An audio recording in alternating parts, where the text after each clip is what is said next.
Hello friends, இன்றைக்கி நம்ம Deepavali special முறுக்கு சுட போகிறவங்க. பாரம்பரிய பலகாரம் தீபாவளி ஸ்பெஷல் முறுக்கு. இது எப்படி பண்ணுறதுன்னு பார்க்கலாம் வாங்க. இது தேங்காய் பால் கலந்து சுட்டுறவங்க இந்த முறுக்கு நல்ல நமக்கு ஒரு டேஸ்ட் கிடைக்கும். இப்போ வாங்க இதுக்கு தேவையான பொருட்கள் என்னென்னு பார்த்துடலாம். இப்போ தேவையான பொருட்கள் என்னென்னு பார்த்துடலாங்க. பச்சரிசி மாவு இந்த டம்ளரால் 4 டம்ளர் எடுத்திருக்கேங்க. அதாவது 1/2 கிலோ அளவு இருக்குது. உளுந்து கொஞ்சம் எடுத்திருக்கேங்க, 1 டம்ளர் அளவு. இதை வறுத்து பவுட்ரு பண்ணுறதுக்கு தேங்காய் 1/2 மூடி எடுத்து குட்டி குட்டி பீசஸாக கட் பண்ணி வச்சுருக்கோங்க. பால் எடுக்கிறது எள்ளு 1 டீஸ்பூன் அளவு எடுத்துக்கிறலாம். பெருங்காயத்தூள் 1 டீஸ்பூன் அளவு எடுத்துக்கிறலாங்க. வெண்ணெய் 1 டீஸ்பூன் அளவு எடுத்துக்கிறலாம். இப்போ வாங்க வீடியோக்குள்ளே போகலாம்.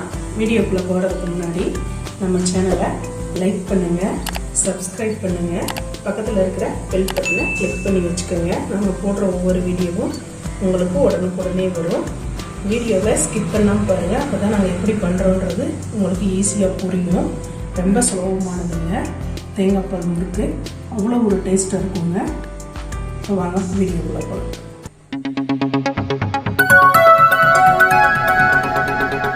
இப்போ ஸ்டவ் ஆன் பண்ணி கடாயை ஸ்டவ்வில் வச்சுட்டோங்க. இது உளுந்தை வறுக்கிறதுக்காக டை ரோஸ்ட் தாங்க. ஆயில் எதுவும் சேர்த்துடக்கூடாது. இது செவந்துடக்கூடாதுங்க. உளுந்து அதாவது கைக்கு பொறுக்கிற மாதிரி சூடு இருந்தால் போதும். செவந்தா முறுக்கோட கலர் மாறிடுங்க.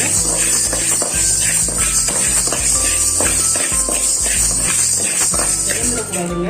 செவக்காத அளவுக்கு பார்த்து மீடியம் ஃப்ளேமில் வச்சு வறுத்துக்கோங்க.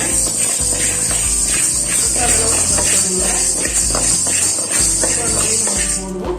மீடியம் ஃப்ளேம்லேயே வச்சு வறுக்கணும். இல்லாட்டி செவந்துடும். ரைஸ் இருக்கிற அளவுக்கு உளுந்து சூப்பராக பண்ணுவீங்க. எடுத்து பார்க்கலாம். நல்லா சூடாயிருச்சு. இப்போ கலர் மாறல பாருங்க. அப்படியே ஒயிட் கலராகவே இருக்கு. உளுந்தோட கலர் மாறாத அளவுக்கு இதை ஒரு தட்டத்தில் போட்டு ஆற வச்சுக்கோங்க. இது நல்லா ஆறவும் பவுடர் பண்ணிக்கலாம். உளுந்து நல்லா ஐஸ் மாதிரி ஆனதுக்கப்புறம் தாங்க மிக்சியில் போடணும். இப்போ இது ஆறட்டும். அதுக்குள்ளே நம்ம தேங்காய் பால் ரெடி பண்ணிக்கிறலாம். இப்போ நம்ம எடுத்து வச்சுருந்த தேங்காய் பீஸ் எடுத்துக்கிறலாங்க. சேர்த்து நல்லா பால் எடுத்துக்கலாம். இதில் கொஞ்சம் தண்ணி சேர்த்து பால் எடுத்துக்கிறோங்க. இப்போ தேங்காயை நல்லா பால் எடுத்துட்டோங்க. இதை நல்லா வடித்து எடுத்துடலாம்.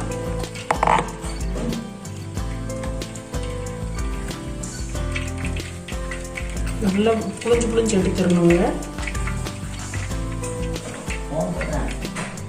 எல்லாம் புளிஞ்சு எடுத்துட்டுங்க.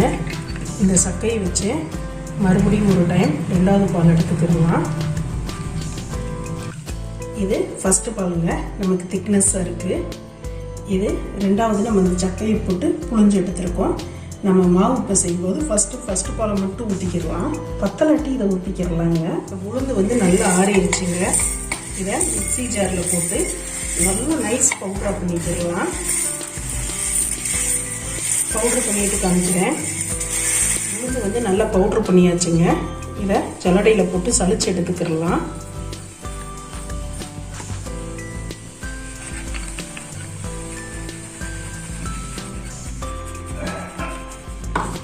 பாருங்க, நல்லா பவுட்ரு ஆயிடுச்சு. அந்த லைட்டாக குருணையாக இருக்குது. இது இருந்தால் எண்ணெயில் போட்டோன்னே வெடிக்குங்க. அதுக்காக தான்.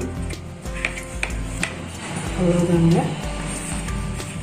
உளுந்த மாவு கரெக்டாக 1 டம்ளர் இருக்குங்க. இதில் 4 டம்ளர் எடுத்துருக்கோம் அரிசி மாவு. 1 டம்ளர் உளுந்து மாவு சேர்த்துக்கிறணும். நமக்கு கரெக்டாக 1 டம்ளர் இருக்குது பாருங்கள். எக்ஸ்ட்ரா இருந்தால் எடுத்து வச்சுக்கலாங்க. எனக்கு கரெக்டாக இருக்குது. இப்போ இந்த 1 டம்ளர் உளுந்த மாவை ஒரு அகலமான பாத்திரத்தில் சேர்த்திக்கிடலாங்க. இதே டம்ளராக தாங்க 4 டம்ளர் பச்சரிசி மாவு எடுத்து வச்சுருந்தேன். நான் ஆல்ரெடி சளிச்சு வச்சுருக்கேங்க. அதனால் அதை இதை அப்படியே சேர்த்திக்கிடலாம். சேர்த்திட்டு நல்லா கலந்து விட்டுக்கிறலாம். இது 1/2 கிலோ அளவுங்க பச்சரிசி மாவு. அதனால் 1/2 மூடி தேங்காய் சேர்த்துருக்கேன். இப்போ 1 கிலோ அளவு இருக்குன்னா ஒரு தேங்காய் ஃபுல்லாக சேர்த்து பால் எடுக்கணுங்க.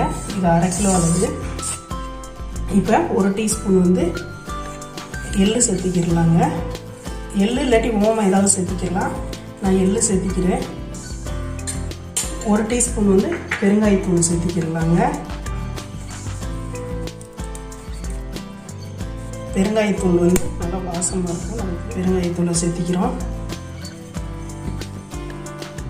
அடுத்து பட்டர் 1 ஸ்பூன் சேர்த்துக்கிறலாங்க. வெண்ணெய், இது வந்து முறுக்கு வந்து மொறுமொறுப்பு கொடுக்குங்க, நல்ல டேஸ்ட். உப்பு வந்து தேவையான அளவு சேர்த்திக்கிடலாம். இதை நல்லா கலந்து கொடுத்துடலாங்க. இந்த வெண்ணெய் எல்லா பக்கமும் பட்டுற மாதிரி, பட்டர் வந்து எல்லா பக்கமும் பட்டுற மாதிரி பிசைஞ்சு விட்டுறலாம். பட்டர் வேணாம்னா 1 ஸ்பூன் வந்து எண்ணெய் நல்லா காய வச்சு இதில் சேர்த்துக்கிடலாங்க. இது வரைக்கும் நம்ம சேனலை லைக் பண்ணாதவங்க லைக் பண்ணுங்கள், சப்ஸ்கிரைப் பண்ணுங்கள், பக்கத்தில் இருக்கிற பெல் பட்டனை கிளிக் பண்ணிக்கோங்க. நாங்கள் போடுற ஒவ்வொரு வீடியோவும் உடனுக்குடனே வரும். கொஞ்சம் சப்ஸ்கிரைப் பண்ணி சப்போர்ட் பண்ணி பாருங்கள். இப்போ தேங்காய் பாலுங்க, ஃபஸ்ட் எடுத்த பாலுக்கு கொஞ்சம் கொஞ்சமாக சேர்த்து பண்ணிக்கலாம்.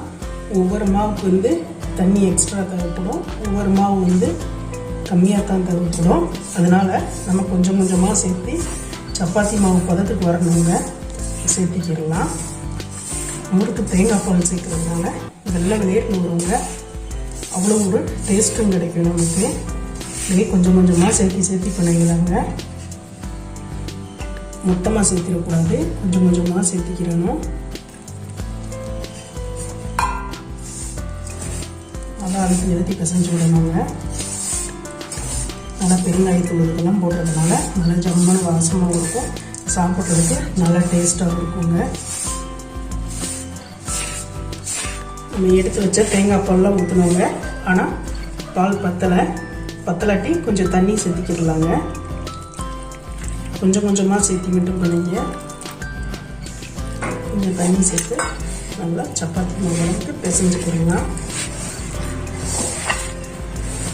பாருங்கள், நல்லா பிசைஞ்சிட்டோம். அமுக்கில் எவ்வளோ சாஃப்டாக இருந்தது பாருங்கள். சப்பாத்தி மாவு பதத்துக்கு பிசைஞ்சு எடுத்து வச்சுருக்கோம். இப்போ இது வந்து கொஞ்சம் எடுத்து உருளை பிடிச்சி முறுக்கச்சில் சேர்த்திக்கிறலாங்க. இப்போ முறுக்கச்சில் இந்த மாதிரி எடுத்து வச்சுக்கிறலாங்க. நிறைய மாவு போட்டுருந்தோம்னா ஈரத்துணி போட்டு மூடி வச்சிடணும், மாவு காஞ்சிடும். நம்ம மாவோட அளவு கம்மி தான், அதனால கூட இருக்கட்டும். இப்போ வாங்க புரிஞ்சுக்கிடலாம். ஒரு தட்டத்தை வந்து குப்பரைக்காய் கமுத்தி வச்சுருக்கீங்க. கமுத்தி வச்சுட்டு எண்ணெய் ஆயில் சேர்த்துருக்கேன். சேர்த்திட்டு போய் மெதுவாக புழிஞ்சு விட்டுக்கிடலாங்க. கொஞ்சம் கஷ்டமாக இருக்கும், புளிய அடுத்து நமக்கு பழகிக்கிறோம்.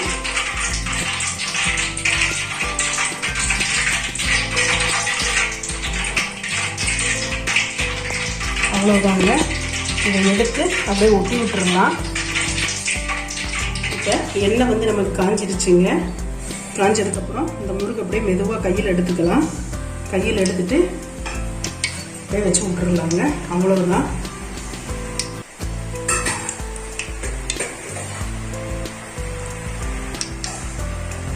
உங்களுக்கு இப்படி இது பண்ண பயமாக இருக்குன்னா நம்ம இந்த அரிகரண்டியிலேயே மேலே புழிஞ்சு விட்டுக்கலாங்க. புழிஞ்சு விட்டு அப்படியே எண்ணெய்க்குள்ளே வச்சா தனியாக பிரிஞ்சு போயிடும்.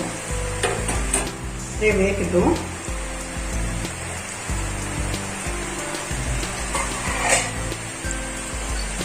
கொஞ்சம் வெந்ததுக்கப்புறம் பிரட்டி விட்டுக்கலாம். அடிக்கடி பிரட்டி விட்டுக்கணுங்க. கொஞ்சம் ஸ்டவ்வை வேணும் மீடியம் ஃப்ளேமில் வச்சுக்கலாம். நம்ம கலர் மாறாமல் இருக்கும். எவ்வளோ வெள்ளை விளையர்னு வருது பாருங்கள். நல்லா மட்டும் வேக விட்டுருங்க. அந்த வந்து எண்ணெய் கொதிக்கிறது அடங்கணுங்க. அடங்கி இல்லைன்னா நமக்கு முறுக்கு ரெடி ஆயிடுச்சுன்னு அர்த்தம். இப்போ நல்லா அந்த இது எண்ணெய் கொதிச்சதெல்லாம் அடங்கிடுச்சு பாருங்க. இப்போ நமக்கு முறுக்கு சூப்பராக ரெடி ஆயிடுச்சுங்க. கொஞ்சம் ஸ்டவ் வேணா மீடியம் ஃப்ளேம்லேயே வச்சு போட்டு தரலாம். இப்போ ஒன்றா எடுத்து போட்டுக்கலாம். இதே மாதிரி போட்டு காமிக்கிறேங்க. முறுக்கு நல்லா போட்டு எடுத்தாச்சுங்க. இதே மாதிரி நீங்களும் போட்டு பாருங்கள். பாருங்கள் எவ்வளோ முறுமுறுன்னு இருக்குன்னு, பொறுன்னு இருக்குங்க. அவ்வளோ ஒரு டேஸ்ட்டாக இருக்குது. சாப்பிட்டு பார்த்துட்டேன், சூப்பராக வந்துருக்குங்க. முறுமுறுன்னு நல்லா டேஸ்ட் இருக்குது. இதுமாரி நீங்களும் போட்டு பாருங்கள். தீபாவளிக்கு நம்ம பாரம்பரிய பலகாரங்க இது முறுக்கு. Thank you guys. இது வரைக்கும் நம்ம சேனலை லைக் பண்ணாதவங்க லைக் பண்ணுங்கள், சப்ஸ்கிரைப் பண்ணுங்கள், பக்கத்தில் இருக்கிற பெல் பட்டனை கிளிக் பண்ணிக்கோங்க. நம்ம போடுற ஒவ்வொரு வீடியோவும் உடனுக்குடனே உங்களுக்கு வரும். கொஞ்சம் வீடியோவை ஸ்கிப் பண்ணாமல் பாருங்கள், கொஞ்சம் சப்போர்ட் பண்ணுங்கள்.